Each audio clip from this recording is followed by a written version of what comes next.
Reka nongere mbahe ikaze rero, karibu mbahaye ikaze ku ijambo ry'umwimerere. Germain Muhirwa.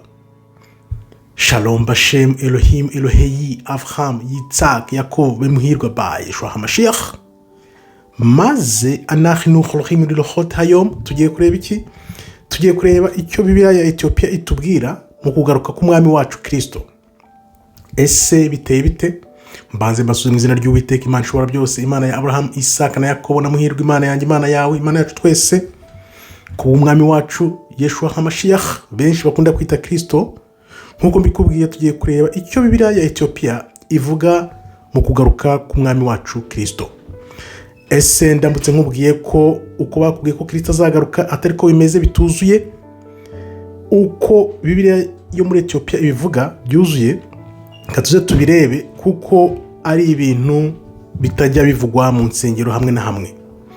Ntago azaza nk'umujura rero nkuko babivuga ngo mwibanga rikomeye, cyangwa ngo bajyane abantu, cyangwa abantu ngo batoroke bagende, ahubwo bizaba ari ugucira urubanza no kongera gukora ubutware bw'Uwiteka. Byinshi bizatungura abantu benshi cyane kuko isi izanyeganyega, abantu bakibaza.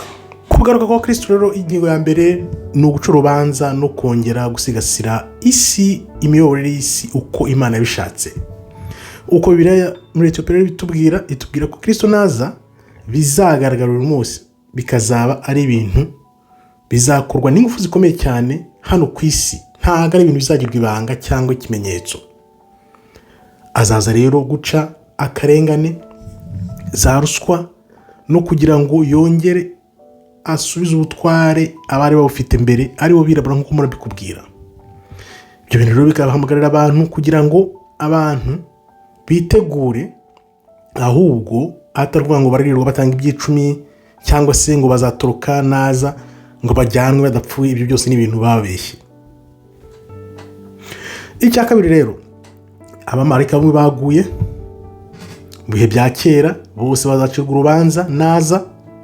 Ibyo bintu tubisanga mu gitabo cya Enoch nkuko nabibabwiye, kandi ibyo bintu biri no mu gitabo Bibiliya yo muri Ethiopia, nubwo itashyizwe. Harimo ibitabo bavanyemo, ibindi bakabirekeramo nkuko tubizi, ariko harimo byinshi bavanyemo nk'ibya Enoch n'ibindi bitabo byinshi. Kuza kwa Kristo, kugaruka kwa Kristo bizaba bigendanye no gucira urubanza abo bamarayika baguye, kandi noneho n'indi myuka yose yamye yigomeka ku bwami bw'Uwiteka. Ibi rero bikaba bitwereka ko kugaruka kwa Kristo bizarangiza ukwigomeka kwabayeho igihe n'igihe, kandi abantu ntago bazongera gukora ikibi ukundi. Icya gatatu rero, kugaruka kwa Kristo bizakora ubutware bw'isi yose n'ubutungane no gutungana no gukiranuka. Isi yose ubutware buzaba umwe. Bibiliya ya Ethiopia bitubwira ko kugaruka kwe ntago bizaba nk'uko abantu babyibaza bavuga ngo buri wese azagenda ukwe n'undi azagenda ukwe. Kristo naza rero azaza aje gutegeka amashyanga n'amahanga kugira ngo yongere yimike ubwami bw'Uwiteka butabera, bukiranuka kandi bw'amahoro, aho Imana, amategeko y'Uwiteka azongera gusubizwa agaciro 100%. Kugaruka kwe rero ni ukongera gusubiza ubutware bw'Uwiteka mu isi, ntabwo ari ukongera gusiga isi nk'uko abantu babivuga ngo yaragiye ngo aradusiga, kuko yatubwiye ko agiye ahubwo azagaruka. Ibyo byose azaza gusigasira ubutware kugira ngo yongere akore ubutware bw'Uwiteka, amategeko y'Uwiteka yongere ahabwe intebe. Icya kane rero, abantu benshi bazatangara, bazumirwa, kuko harimo abayamwemeye Kristo, harimo abamwanze. Bibiliya yo muri Ethiopia ikatubwira ko hazaba ibitangaza bikomeye cyane, abantu bazatungurwa.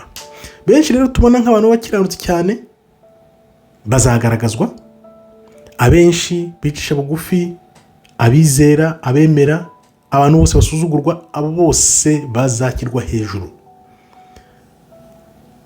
Ibyubahiro baguha, yaba amadini, yaba kugaragara, ibyo byose ntabwo bizabeshya Uwiteka Imana. Abantu benshi bibeshya ko bashobora kuzayibeshya, ariko twitegure twivanemo ibyo bintu byose, kuko nta muntu ushobora kuzabeshya Imana.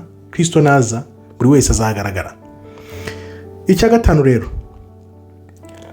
abantu benshi nyine bazagwa mu gatangaro, ariko nta munsi nta tariki dufite, ahubwo tuzabona ibimenyetso bya nyuma. Aho kugira rero ngo wame ureba kuri kalendari, ureba mu kirere uteganya igihe azazira, Bibiliya muri Etiyopiya tubwira ngo ahubwo shaka agakiza kawe, wirinde abakuyobya, ushaka ubutabera, kandi ntuzabe impumyi ngo ntubashe kubona ibiri kuba. Ibintu byinshi rero bizagaragara mu bihe bya nyuma, hazaba izo ntambara, imitingito nk'uko tubizi, ariko noneho bizagaragarira isi yose ku buryo isi yose izabibona, atari ibintu bizaba rwihishwa. Ntabwo rero Bibiliya muri tubwira ngo turebe mu kirere nk'uko benshi bavuze ngo kuza kwa Kristo ngo bizaba mu kirere, ntabwo ariko bizaba, ahubwo reba ubuzima bwawe nuko witeguye. Weho umeze ute, witeguye ute? Mu gusoza rero nakubwira ngo iyi Bibiliya yo muri Etiyopiya itubwira ko ubwami bw'Uwiteka buzaza hano ku isi, amategeko akongera gusubizwa icyubahiro. Ntabwo abantu bazagerwa mu ijuru badapfuye nk'uko babibabeshye, ahubwo ibi bintu ni ukwitegura kugira ngo Kristo naza azasange twiteguye. Ibyo bintu ntabwo ujya biba mu nsengero, ahubwo bizagaragara uwabaye mukuri, ubaye mu gukunda ubwami bw'Uwiteka.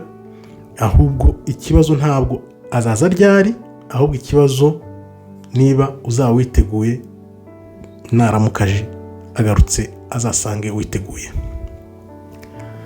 Ibi rero bikaba bigomba kugufungura amaso kugira ngo nawe usangize abandi ubutumwa.